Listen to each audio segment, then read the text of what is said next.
Ladies and gentlemen, first of all, on behalf of Great Afghanistan Movement, let me thank all my viewers around the world for watching my videos. In my last video, I had told you about the tragedy of the Durand line between Afghanistan and Pakistan, which is also called the line of hatred and evil. My today's topic is Islam, Jihad and Pakistan.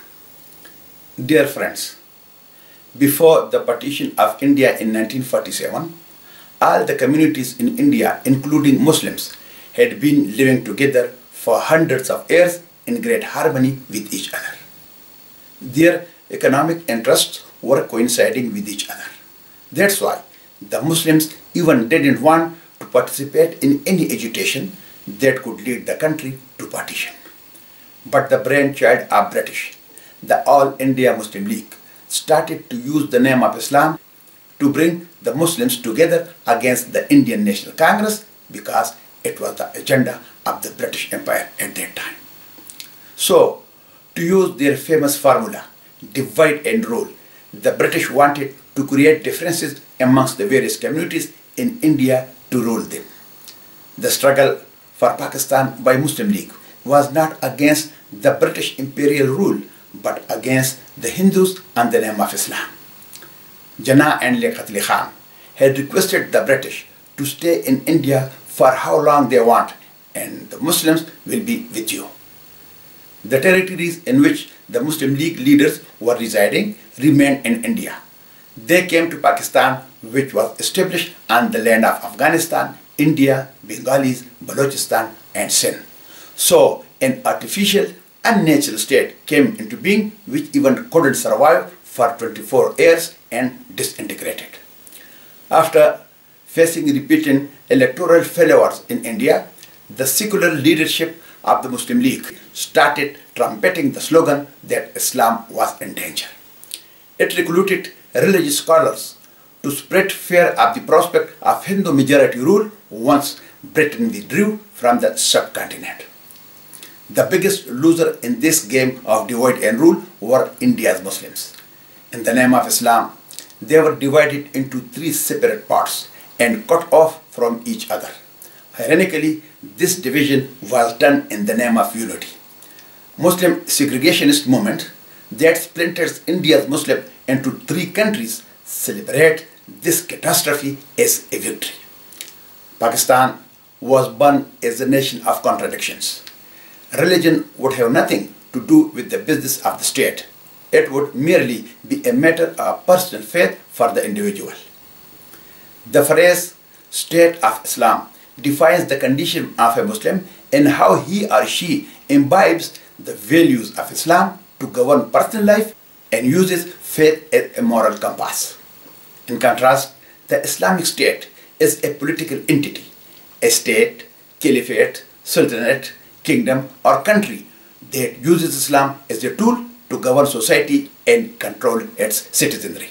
So, the Muslims of Pakistan live in an Islamic state, while Muslims of India live in a state of Islam as in other normal secular countries.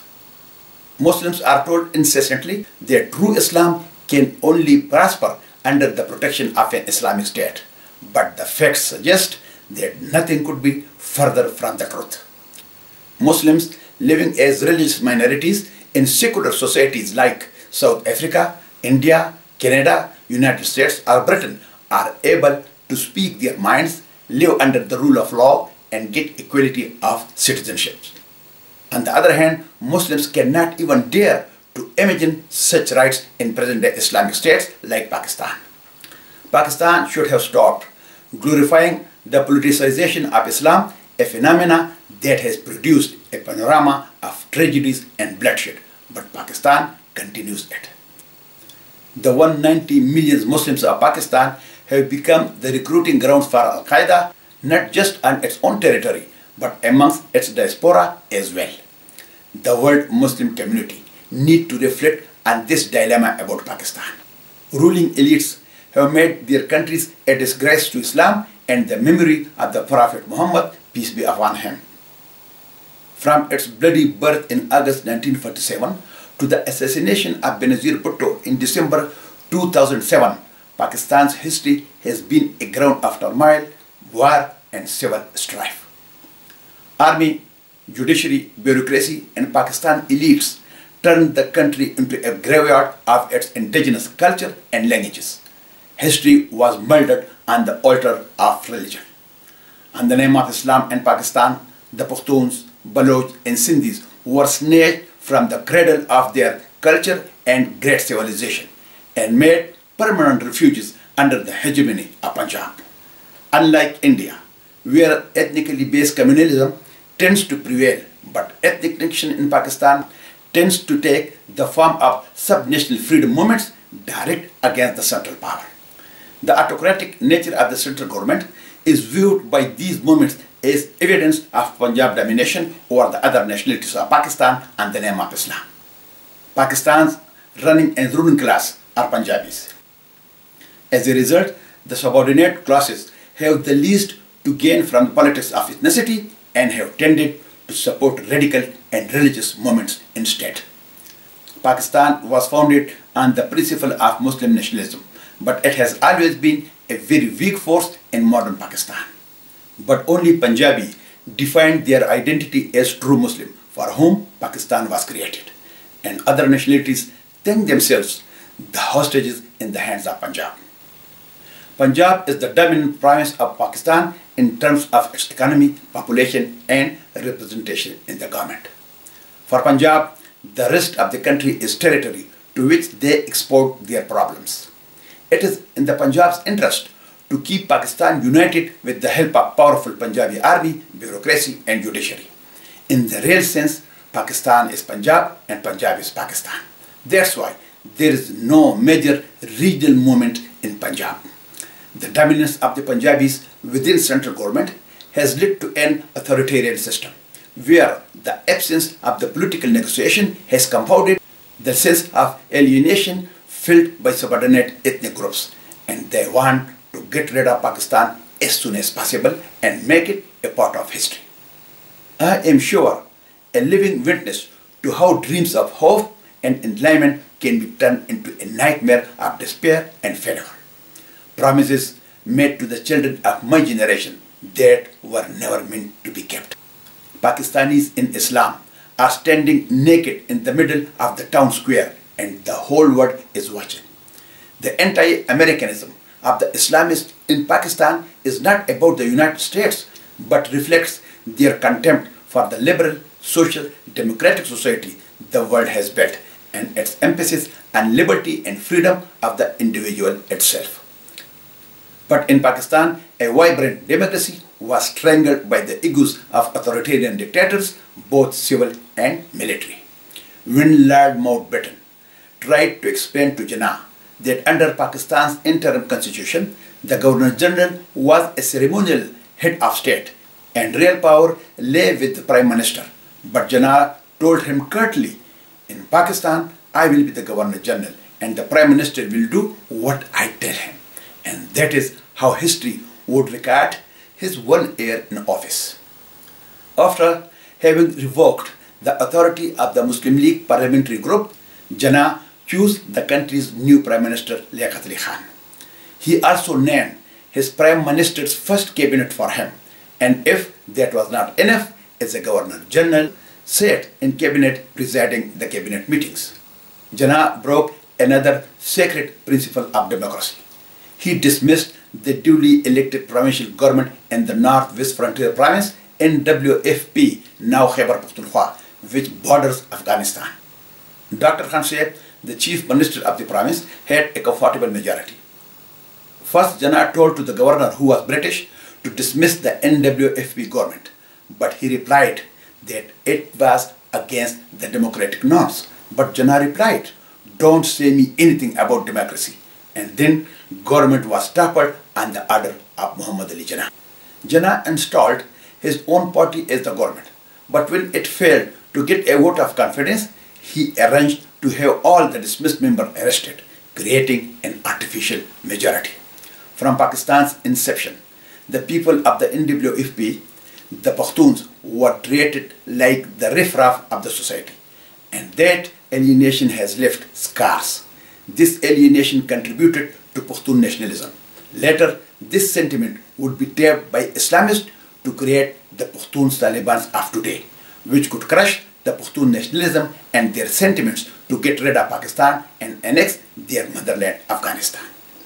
9 months after dismissing the NWFP government, the ailing person, Skeleton Jinnah, demonstrated his arbitrary power again. This time, he dismissed the government and the province of Sindh, which belonged to his own party, the Muslim League.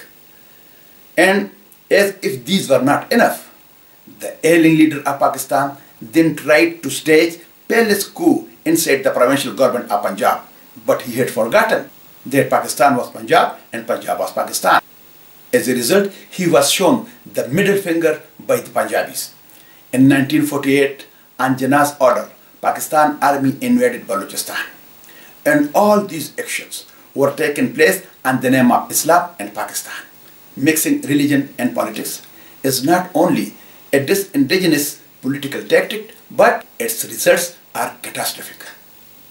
In less than a year of the nation's existence, the man who had created Pakistan as a democratic state for the Muslims of India had gone against the grain of democracy and invoked Islam to bring discipline among those who protested.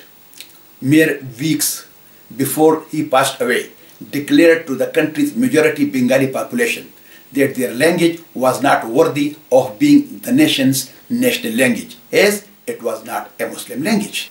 So, before he died, he had sown the seeds of the country's breakup. The language riots that broke out after Jinnah's Urdu-only speech were the first step towards the ultimate secession of East Pakistan and the birth of Bangladesh. Pakistan's indigenous languages were all sidelined, and the language of 3 to 5% of refugees from India was imposed as a national language on the indigenous people of Pakistan by force. The ethno-nationalists wanted the system that could guarantee the protection of their cultural, ethnic, linguistic, economic, and political identity. But Pakistan, better say Punjabistan, never wanted it at all. Punjabis had those nationalities in Pakistan who loved their history, language, and culture. So they destroyed the history, language, and culture of the Pashtuns, Baloch, and Sindhis. As a result, Pakistan became a cultureless country.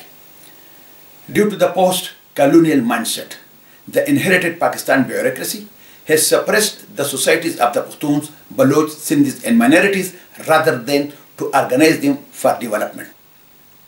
Therefore, the society of Pakistan has been divided between two segments: the Punjab-dominated army, civil and military establishment, and jihadists are on one side, and the oppressed nationalities, the Pashtuns, Baloch, Sindhis, and minorities on the other side.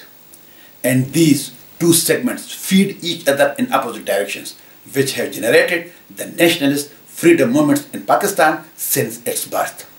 After Jinnah's death in 1948, from top to bottom, authoritarian model grew in strength. If the father of the nation had set the president of arbitrary rule, who would dare stand in the way? Instead of leaving behind institutions of democracy, Jinnah left a trail of authoritarian precedents that are invoked and implemented to the nation's detriment even today. When Pakistan's first Prime Minister Liaquat Khan endorsed a proposal to make Islam the official state religion, the first Hindu law minister of Pakistan, Jyotirnath Mandal, realized that his days were numbered in Pakistan. In October 1950, he fled to Calcutta to take refuge in India. In his letter of resignation, he slammed Jinnah's successors for disregarding the rights and future of minorities in Pakistan. And he was right. The first test of democracy came in May 1949 during a by-election in the constituency of Tangel in then East Pakistan. To the shock of the ruling Muslim League, the party lost the election to the nascent opposition. Stung by the loss and taking it as a personal insult, Prime Minister Liaquat Khan declared the result null and void, and the newly elected members of the Constitutional Assembly was jailed along with numerous other opposition activists. As the country was celebrating the founder's birthday on Christmas Day 1954, the Governor General dissolved the Constitutional Assembly. If Governor General Jinnah could dissolve provincial legislature, surely his successor argued that he could dissolve the federal legislature.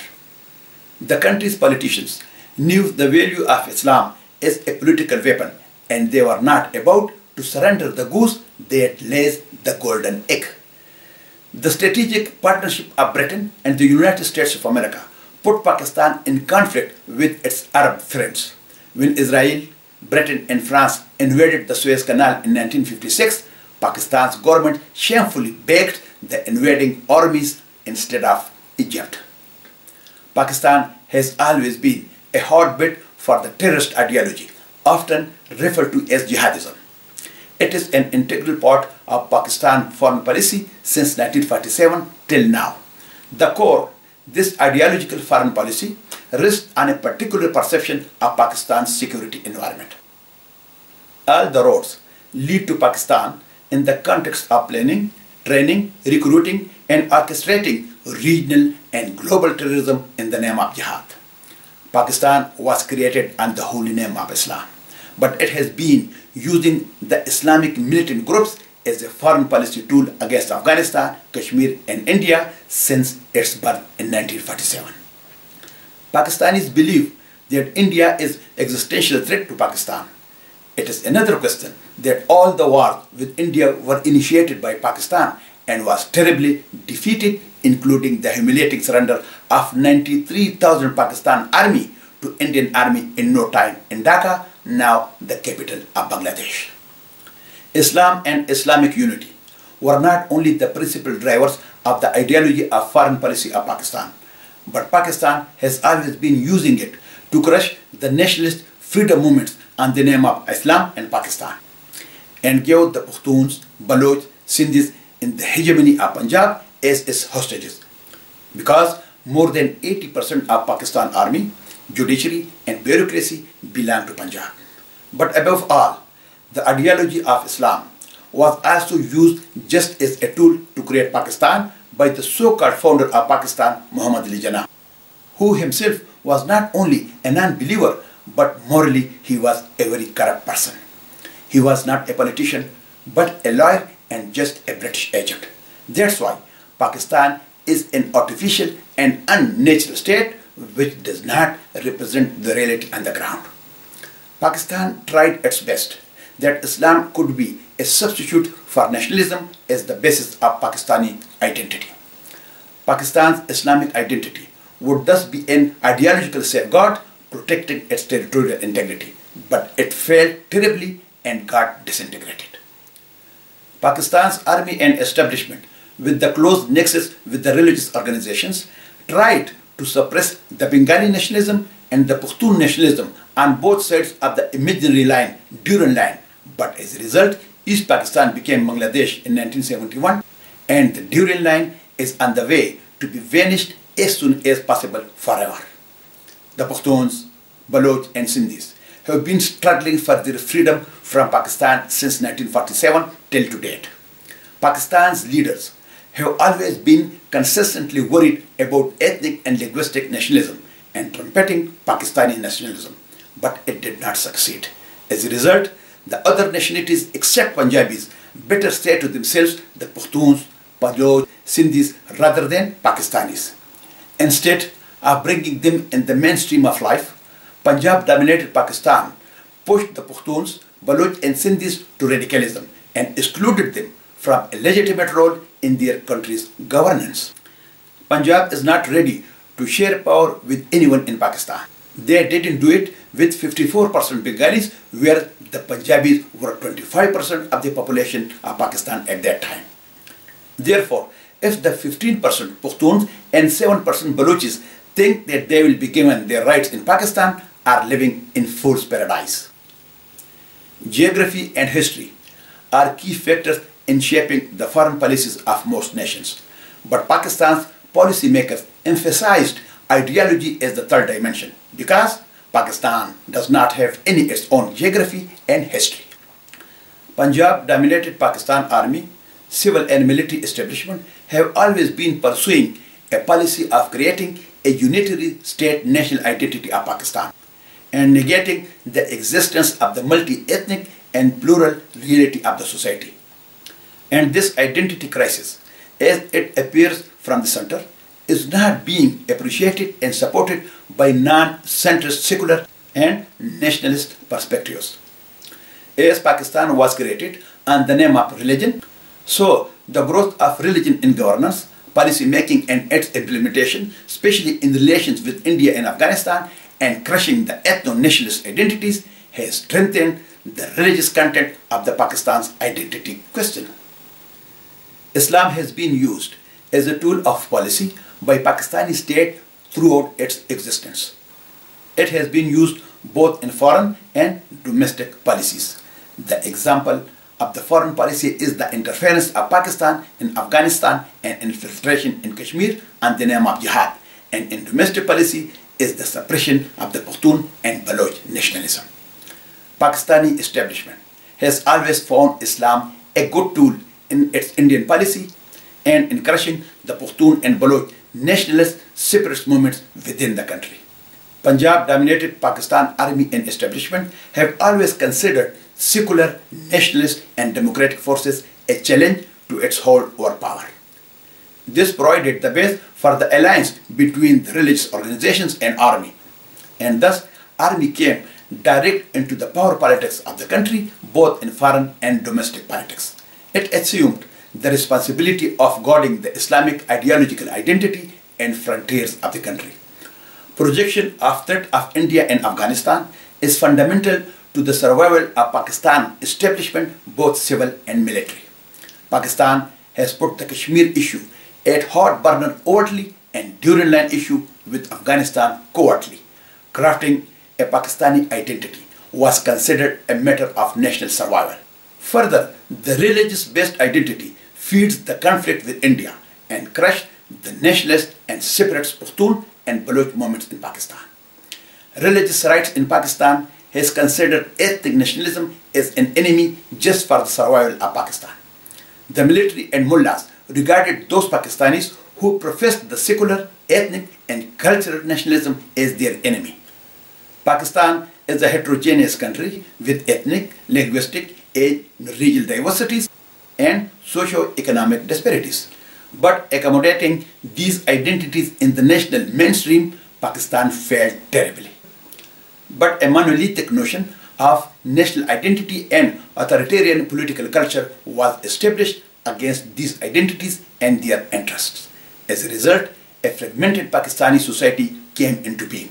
Pakistan didn't learn any lesson from East Pakistan. Pakistan army and establishment tried to forge national identity on the basis of religious symbolism and centralization of authority. But ethnic nationalism was not defeated. The constructed ideology-driven identity has both an internal and external dimensions. Internally, Punjab-dominated Pakistan army, established and judiciary have been using Islam as a tool to crush the nationalist freedom fighters and to keep Pakistan intact. And externally, they have been looting Pakistan on the name of existential threat from India and Afghanistan, with whom Pakistan has territorial disputes. In Pakistan, to be Pakistani, you have to be anti-India and anti-Afghanistan. You have to define yourself in opposition to the others.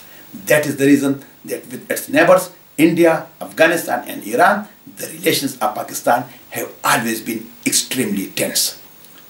The wish to see the kingdom of God established in a Muslim territory was the main idea behind the demand for Pakistan. Therefore, using the holy name of Islam, it is Pakistan's compulsion to fuel jihadism against Afghanistan, Kashmir and India just to keep Pakistan intact. That's why, if the international community thinks that Pakistan will quit jihadism, terrorism, extremism and fundamentalism, they are terribly mistaken. The terrorism, extremism and fundamentalism are the consequences of failures of nationhood, and Pakistan does not have any nationhood. If the Arabs, Turks the Iranians, God forbid, give up Islam, the Arabs yet remain Arabs, the Turks remain Turks, the Iranians remain Iranians, but who Pakistani remain if they give up Islam? Of course nothing. In an interview in April 2008, former President Bush said that Pakistan had now become the most likely place where Al-Qaeda had established safe havens and was plotting attacks against the United States of America. President Obama once said that Pakistan and Afghanistan were the central fronts in our enduring struggle against terrorism and extremism. Since 2001, due to the minimal achievement of Pakistan's counterinsurgency operations, skeptics accused Pakistan of not being serious about eliminating Islamic militants. Both domestic and transnational issues complicate Islamabad's decision-making ability. Islamabad's instrumental use of Islamic groups to achieve political and strategic objectives allows Islamists to become intertwined with the state. Strategic successes of the military-militant nexus created deep-rooted sympathies toward Islamic militants that make implementing counterinsurgency policies problematic. Fearing the Pashtun nationalism, Pakistan made the Pashtun tribal leaders unprotected against radical elements. The mullah's growing strength upsets the balance of authority within the tribal government system. Pakistan has been using Islamic militant groups as a foreign policy tool against Afghanistan and India over the past 67 years. Joining the United States war on terror, Pakistan has been reluctant to conduct counterinsurgency operations, which has increased America's skepticism toward Pakistan. Pakistan got substantial aid in exchange for assistance in building Afghan security. With such a large military and American assistance, Pakistan has not eliminated militant groups because Pakistan does not want it. Pakistan has always been thinking these militant organizations as its asset for their proxy wars in Afghanistan, Kashmir and India. Washington's policies regarding the war on militancy have direct consequences to Pakistan. The existential threat of India toward Pakistan is a deep-rooted fear inscribed from partition. Delhi's collaboration with Kabul has heightened Pakistani concern.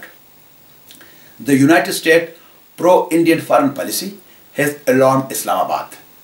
That's why Pakistan continues to do the minimum toward counterinsurgency and along its western border. Pakistani military has used jihad rhetoric to mobilize militants in Afghanistan and India as a proxy force to assist in achieving strategic victories. The Islamic nature of the state creates natural assumptions that state supports Islamic militant groups operating with the state. The military and ISI ties with militant groups contribute to this assumption. Pakistan has been using these links with the militants as proxies in Afghanistan, Kashmir and India. As Pakistan uses these militants to crush the nationalism of the Pashtun and Baloch, Islamabad has always been challenged with separatist movements both in the Pashtun and Baloch areas. Since partition, a separate Pashtun state of Pakistani tribes along with all Pashtun territories till to Indus River have been solicited by Afghanistan to rejoin Afghanistan. Pakistan has become obsessively concerned with its territory after the secession of East Pakistan. That's why Pakistan military has intervened in the tribal area with regular forces to warn the Pashtuns living in the other parts of Pakhtunkhwa. Here Pakistan has two goals. One on the name of operation to get money from America, and second to warn the Pashtun freedom fighter who want to get rid of Pakistan and annex their motherland Afghanistan. The Pashtuns living in its own territory till the Indus River consider Pakistan as an occupier.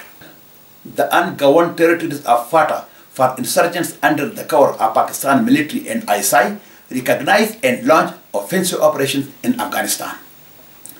With India aiding state building in Afghanistan, the existential Indian threat to Pakistan now exists on two fronts. Pakistan fears a strategic envelopment by India which would cause political and security problem for Pakistan. That's why Pakistan has been supporting Afghan Taliban, Haqqani Network and even groups like Lashkar-e-Tayyiba, LET, to undermine India's position in Afghanistan. Islamabad sees The Delhi-Kabul relationship is a zero-sum game with Islamabad that may have dire consequences for Pakistan. Two main issues are centered on the Durand Line. One is that Kabul does not accept it internationally, and second is the reawakening of the Pashtun secessionist movements. The Pashtun tribes have been in autonomous tribal society all the time. Under the British, the Durand Line was imposed on Afghanistan to divide the Pashtun tribal areas to weaken their power. However, the Pashtun tribes never paid attention to cross the Durand Line back and forth freely with the fear of retribution. With a majority of the Afghan population, the Pashtuns, and subsequent Afghan regimes have attempted to incorporate the Pashtun areas from Durand Line to the Indus River in Afghanistan. That's why Pakistan supported the Taliban to establish an Islamabad-friendly regime in Kabul and put an end of Afghanistan demand of its territories occupied by Pakistan. But Pakistan did not succeed. All the regimes in Afghanistan, including the puppet government of Taliban, also have never recognized Durand Line as an international border. Due to Pakistan's support and encouragement, militants of jihadi organizations are highly motivated, which makes it difficult to change their mindset, because many of them know no other vocation besides the jihad. Failing to acknowledge Pakistan's double-cross game, America fostered a benevolent attitude toward thwarting militant activity. As a result, Pakistan thought that it would keep these militants for their proxy wars against Afghanistan after the withdrawal of United States and NATO troops, because Pakistan was sure that United States would abandon Afghanistan in 2014. Pakistan also does not want to dismantle the Al-Qaeda terrorist infrastructure for fear that Pakistan's importance would be devalued within US security strategy. An ineffective counter-insurgency strategy has allowed the militant groups to regain influence. The appeasement over the past decades have allowed the militant groups to gain control of FATA and surrounding areas. The support of Pakistan Army and ISI has emboldened militants to a great extent. Selective action by the Pakistan state and army has been taken against particular groups of Islamists who have turned against the state. Pakistan has been supporting those militants who are fighting against the Afghanistan government and call them the freedom fighters. The linkage of Islam and Pakistan is explicitly tied to the state. Islamic ideology is closely linked to Pakistan military and is used by the army to promote its political agendas. Pakistan security services maintain connections with Islamic militants not for ideology but for their strategic calculations. But Islamic militants directly tie Islamic ideology to their agendas. Due to the nexus of Pakistan army and militants, the Islamist politicians bolster political power by alienating secular parties. Pakistan has always been considering India and Pashtun nationalism the security threat for Pakistan. The oligarchy, comprising the corrupt politicians, corrupt civil servant, and corrupt army officer that run Pakistan, saw the Islamists as the barrier against the potential tide of ethnic nationalism, which they saw as a threat to Pakistan's integrity. Pashtun separatist movements will be addressed to establish the rationality for Pakistan's concern. However, the military's primary orientation remains toward India, but Pakistan cannot afford to fight a two-front war, which makes Pakistan a very delicious sandwich between India and Afghanistan. Pakistan thinks how to minimize fear of possible abandonment by United States of America, which would leave Pakistan vulnerable to an Indian regional hegemony. Indian threats dominate Pakistan's focus. The Kashmir dispute remains unsettled and continues to be a source of controversy as the line of control remaining a de facto state border. The state's and military Islamic ideology affinity is too much radicalized. The use of a direct military approach in counter-insurgency operations represents the leadership parochial mindset towards conventional warfare. America offered to provide US military training to Pakistan's regular military forces, but the offer was not accepted by Pakistan Army Chief. Since its birth, Pakistan has been using Islamic militant groups on the name of Jihad as a coercive tool to promote its foreign policy. That's why Pakistan Army and ISI deliberately have never been serious about eliminating Islamic militant groups.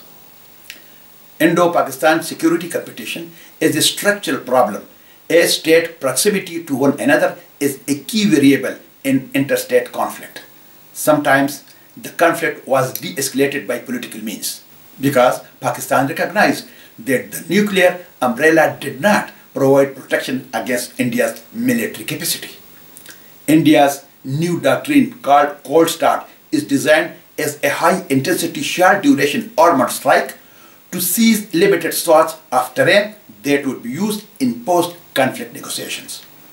Pakistan thinks that it must protect the vulnerable Punjab plains because it does not think about the Pushtun, Baloch and Sindhi areas. So, instead of crushing the insurgency on the western border, Pakistan military maintains a majority of its forces along its eastern border to counter an Indian threat.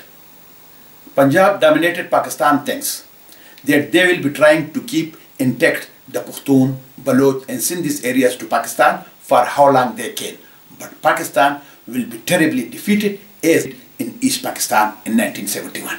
Although Pakistan Army thinks that it will treat the Pashtuns, Baloch and Sindhis in the same way as they had treated Bengalis in 1971. But this time, the war against Pakistan will be in the streets and roads of Punjab as the great leader and founder of Afghanistan, Mashal had been doing in 18th century. Pakistan considers the militants on the western border as their asset, to use them for proxy war to destabilize and destroy Afghanistan as before.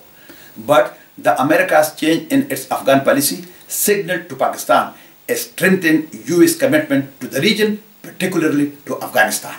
After that, Pakistan started to rethink its policy about Afghanistan overtly, but not covertly. Because covertly, Pakistan has completely different policy about Afghanistan, which is the complete destruction of Afghanistan.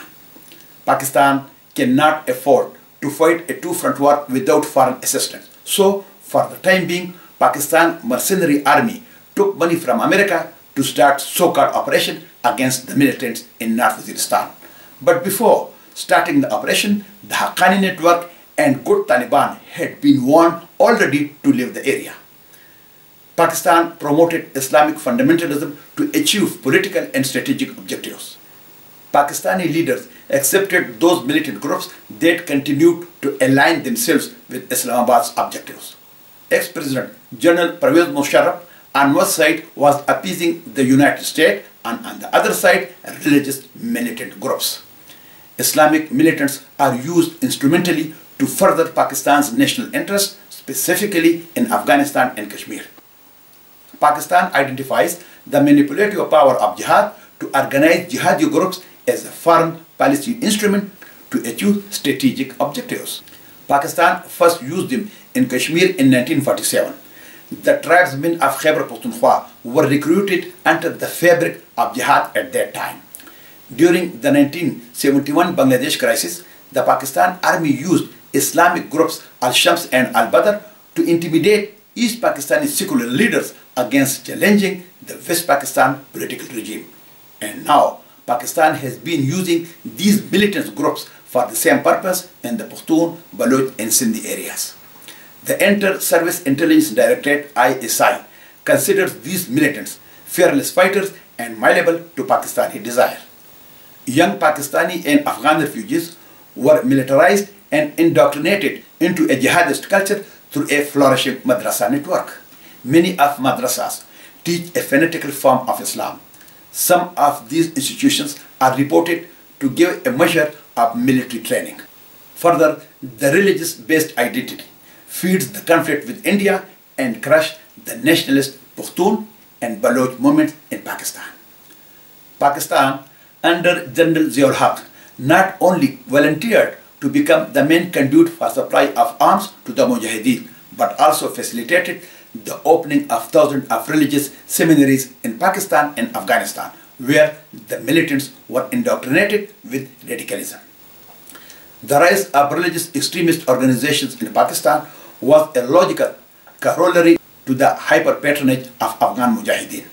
During Afghan Jihad, Brigadier Malik emphasizes how instilling terror is essential to waging successful jihad campaigns on both sides of the Durand line. After the withdrawal of Soviet army from Afghanistan, instead of disarming these jihadists to bring them in the mainstream of normal life, Pakistan started to use them to fuel civil war in Afghanistan and infiltrate them in Kashmir in India. These jihadists were not only funneled into Kashmir to supplement indigenous Kashmiri separatist groups, but Pakistan also used these jihadists against those separatists who did not want to join Pakistan. However, for Pakistan, Islamic ideology was not a requirement, but only an instrument to mobilize militant action. Pakistan used the Pashtuns both in Afghanistan and Pakistan to crush the Pashtuns and Pashtuns nationalism on the name of jihad. That's why in 1978, when Afghan refugees from Afghanistan came to Pakistan, at that time there were about 48 various organizations, including a lot of Pashtun national organizations among those refugees. But Pakistan banned the nationalist organization and supported the 7 religious parties to participate in the jihad on the name of Islam and not on the name of Afghan nationalism. Because Pakistan knew that if these nationalist organizations would be succeeded to defeat Soviet army, then they could also demand their territory occupied by Pakistan. Pakistan hoped that a transnational Islamic identity would diminish secular Afghan leaders' platform to recapture lost Afghan territory from Pakistan. But Pakistan failed terribly. In spite of all these types of dirty games played by Pakistan, the Afghan nationalism both in free Afghanistan and occupied Afghanistan Pakhtunkhwa arose more vigorously. As using these Islamic militants against the existential threat of India and the strategic interests of Afghanistan, Pakistan has been calling them freedom fighters, and thus Islamabad is hesitant to act against them. Pakistan has the 7th largest military in the world, but Pakistan has not eliminated militant groups because Pakistan has always been considering these militant groups as its assets for proxy wars in Afghanistan, Kashmir and India. Pakistan has been opposing those militant groups who are a threat to Pakistan, supporting those militants who are involved in the insurgency in Afghanistan, Kashmir and India, and ignoring those militants who are involved in the insurgency in Europe and other parts of the world. At the same time, both military and civil regimes use Islamic parties to strengthen their political base. The right-wing mobilization pressurized President Ayub Khan's ouster. Learning from Ayub Khan's mistake, Zulfikar Ali Bhutto gave Islamist political concession and promoted a state's Islamic ideology. Bhutto sought economic equality under the guise of Islamic socialism to appease Islamic parties. He used the state's Islamic identity to develop foreign policies with other Islamic states. But Bhutto could not break military Islamist nexus because Islamists were well entrenched in the army. The military action authorized by secular and populist Bhutto against the Pashtuns and Baloch nationalists in 1970s is the same as now Nawaz Sharif government authorized the army to crush the Pashtuns and Baloch. If you are secular, liberal or religious, whatever, but you will have to accept and obey what Pakistan army, military and civil establishment want to do. Otherwise, you will be out of office in no time. Even the secular elites in Pakistan assumed that they would continue to lead the country while rallying the people on the basis of Islamic ideology. But religious parties saw the Pakistan Islamic identity as a victory against the secular elites.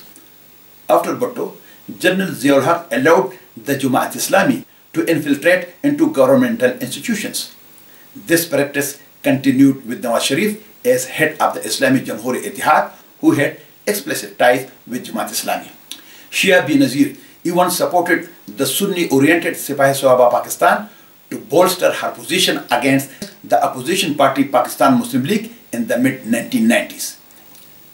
And as this trend to use the Islamic parties to maneuver against their political opposition continued, Musharraf also aligned his King's Party Muttahida Majlis-e-Amal (MMA) in a pre-planned rigged election by Musharraf government both in Khyber Pakhtunkhwa and Balochistan. MMA was also called as Military Mullah Alliance. And there was no doubt that many of these parties' candidates who were elected to the provincial and national assemblies were former militant commanders who fought in Afghanistan and Kashmir. Supporting MMA, Musharraf had two goals. One, to use the MMA to neutralize its political opposition because he saw secular politicians as his primary rivals for political power. And second, to blackmail the United States of America that if he will be not supported, then the mullahs can create problems in the Afghanistan bordered provinces, Pakhtunkhwa and Balochistan. The MMA's association with Islamic militant groups and increased power allowed the MMA to politically oppose counter-insurgency operations. MMA was now in a greater position to influence the assembly and bloc legislature, soliciting adverse action against the Islamic militant groups. Just as Ayub Khan was able to convince successive United States administrations that without him, Pakistan would slide into communism. Musharraf convinced George W. Bush that without him, Pakistan would become one large red mosque teeming with jihadists trying to whip the nation into an Islamic nuclear power. But what he fails to disclose, of course, is that the arming of red mosque could not have happened without his government's full knowledge.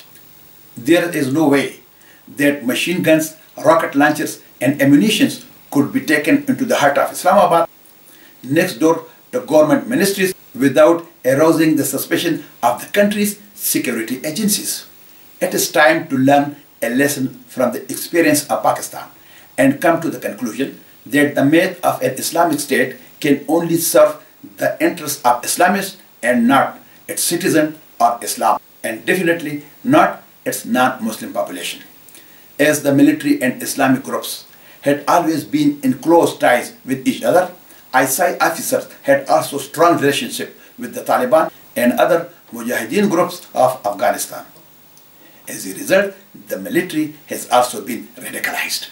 The Pakistani army has no love for those Islamic extremists in Pakistan who turn against the state, but it supports those Pakistani Taliban who are fighting side by side with Afghan Taliban in Afghanistan. And Pakistan sees this nexus of Afghan and Pakistan Taliban as a potential ally in a pro-Pakistan Afghanistan. Red Mosque in Islamabad was supported by the Zia-ul-Haq government of Pakistan, and the mosque was providing Mujahideen recruits to fight in the Afghan and later in the Kashmir Jihad. The mosque leadership enforced Islamic standards through violence. According to Bruce Riedel, United States relationship with Pakistan is one of the most dysfunctional bilateral relations the United States has with any country in the world. After giving $25 billion post 9/11, skeptics accuse Pakistan of not being serious about eliminating militants. America had given this aid in exchange for assistance in building Afghan security and helped America to fight against Al-Qaeda. But Pakistan had been playing double-cross game. Osama bin Laden was in the safe house of a garrison city, Abbottabad, with unusual security. Pakistan set up an investigation team to find out how America found Osama bin Laden, not how Osama bin Laden was in Pakistan. But even then, Pakistan is getting the aid from America in billions of dollars till now. Pakistan is a key state for training and indoctrination of Al-Qaeda recruits for abroad and for the training and support by Al-Qaeda for those indoctrinated and radicalized elsewhere. ISI and Lashkar-e-Taiba LAT are one entity. It is intertwined deeply, which leads state sponsorship terrorism in the world. That's why Pakistan supports the groups like LAT, Jaish-e-Mohammed, Hizbul Mujahideen, Afghan Taliban, and the Haqqani network. These are instruments of ISI. ISI controls their safe havens, media houses, and are providing them assistance in funding to get weapons. However, Jaish-e-Mohammed and Lashkar-e-Taiba LAT are on the list of foreign terrorist organizations of the State Department. Pakistan's army continues to give in to the rise of religious extremism in the society and state, which makes the military the dominant terrorist, fundamentalist, extremist and occupying force in Pakistan. Also known as Dawood Gilani, David Headley is an American citizen who has been implicated as an alleged conspirator in the Mumbai terrorist attack of November 2008. Headley's connections to Pakistan run very deep. His father was a Pakistani diplomat, and his American mother once owned a bar in Philadelphia that she named the Khyber Pass. Headley, anglicized his name, spent several months in India conducting reconnaissance for the assault on the Indian resort city. He was allegedly working for Lashkar-e-Taiba, also known as LET. LET is a Pakistani jihadist group with links both Al-Qaeda and the Pakistan Inter-Service Intelligence Directorate ISI. Responsibility for the Mumbai attack lies with LET. Haqqani network works with the Afghan Taliban, Al-Qaeda, Lashkar-e-Jangawi, Jaish-e-Mohammed, LET and the Islamic Movement of Afghanistan. This syndicate of jihadists and terrorists works with Al-Qaeda and at least shares a partial ideological affinity. The good Pakistani Taliban have also been playing its negative role.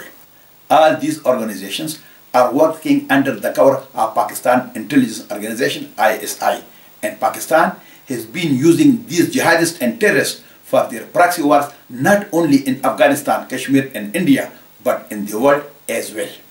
Pakistan is the epicenter of global jihad. There is no nexus on earth more favorable to Al-Qaeda's current leaders and Afghan Taliban leaders than radicalized Pakistan. The jihadists are coming from throughout the world to Pakistan. They are being trained in Pakistan in Al-Qaeda and other training camps and then sent back for the terrorist activities in the world. That's why Pakistan is called the capital of the terrorist world. Pakistan has made Federal Administrative Tribal Area FATA region safe haven for Islamic militant groups that are interfering in America's state building operation in Afghanistan. But now, as some Pakistan's favorite good Taliban became the bad Taliban, the spread of radical fundamentalism outside the FATA region forced Islamabad to react a little bit. But as both occupying states, Russia and Pakistan, have been cornered by the international community, they both come together to cooperate with each other and to plan some disasters in the peaceful world as they had done in 1979 in Afghanistan. Whereas China and Iran are also standing with them side by side. Therefore, American policy in the region must take special account of this specific daunting political military challenge. The relationship of Pakistan and United States of America is a bad marriage. 4 marriages and 4 divorces with the same person is just ridiculous. But even then, 5th marriage is around the corner. Pakistan became a cursed word and a burden that they and their future generation would have to carry, though no fault of their own. No community has suffered more at the hands of Pakistan's military and its mullahs than the poor yet dignified people of NWFP, now Khyber Pakhtunkhwa. They were divided in 4 parts. The tribal area FATA, Khyber Pakhtunkhwa, a part of Balochistan, and Attock and Mewali were snatched from Pakhtunkhwa and annexed with Punjab. Pakhtuns are the people who got nothing but sorrow and suffering in return. But now, it is the need of time to do soft balkanization of Pakistan peacefully like Yugoslavia. If not, then Pakistan must be denuclearized, demilitarized, isolated completely, and strike to force it for balkanization. The Pakhtuns' territories must be integrated to their motherland Afghanistan.